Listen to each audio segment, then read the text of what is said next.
Bonjour Jessica. Bonjour Juan. Un œil sur les réseaux. Vous avez passé la semaine à scruter X, Instagram, TikTok, Facebook. Et cette semaine, c'est un concert qui enflamme les réseaux sociaux depuis maintenant 2 semaines en Côte d'Ivoire. Tout a commencé le 12 septembre dernier quand Sidiki Diabaté, l'un des artistes maliens les plus populaires de sa génération, annonce sur sa page Facebook un grand concert à Abidjan au stade Félix Houphouët-Boigny. Alors jusque-là, rien à signaler, sauf que sur sa publication, il précise que cet événement sera en hommage à Alassane Ouattara, le président ivoirien candidat à un 4e mandat, et qu'il aura lieu le 18 octobre, soit exactement une semaine avant la présidentielle en Côte d'Ivoire, dans un climat électoral déjà tendu. Et la réaction des internautes ivoiriens ne s'est pas fait attendre. Nombreux ont appelé au boycott du concert. Ils accusent Sidiki Diabaté de déguiser un meeting politique en événement culturel, et le fait qu'il soit malien est perçu comme une forme d'ingérence dans les affaires politiques ivoiriennes.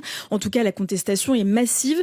Sur TikTok, ce sont des milliers de vidéos qui dépassent parfois le million de vues, des lives, des débats avec des dizaines de milliers de personnes. Alors difficile de dire ce qui a fait réagir les autorités. Mardi, l'Office national des sports a annoncé l'indisponibilité du stade Félix Houphouët-Boigny le 18 octobre. Du coup, le concert de Sidiki Diabaté ne peut pas avoir lieu dans cette enceinte mythique d'Abidjan. En tout cas, à l'heure qu'il est, il n'y a pas d'annulation officielle, mais depuis hier, les billets ne sont plus disponibles sur le site de revente Ticketmaster. Ah oui, en tout cas, 16 000 billets avaient déjà été vendus. Sidiki Diabaté a réagi sur les réseaux sociaux en publiant sur sa page Facebook un communiqué de son label DMC Records, promettant évidemment de tenir le public informé. La publication de Sidiki Diabaté a suscité des milliers de commentaires. Je vous en partage quelques-uns. Aucun grand artiste ivoirien n'oserait organiser un tel hommage en faveur d'un dirigeant malien dans un moment de tension. La musique devrait unir, tu as choisi de diviser. Cet internaute qui va encore plus loin, c'est de l'ingérence dans les affaires internes de la Côte d'Ivoire. Un artiste malien qui vient faire un concert en hommage à un président candidat pendant la période électorale. Il se moque des Ivoiriens. Et celui-ci qui réclame lui aussi l'annulation de l'événement. Ce concert est à une semaine exactement du scrutin, un moment décisif pour l'unité de la stabilité de notre belle patrie.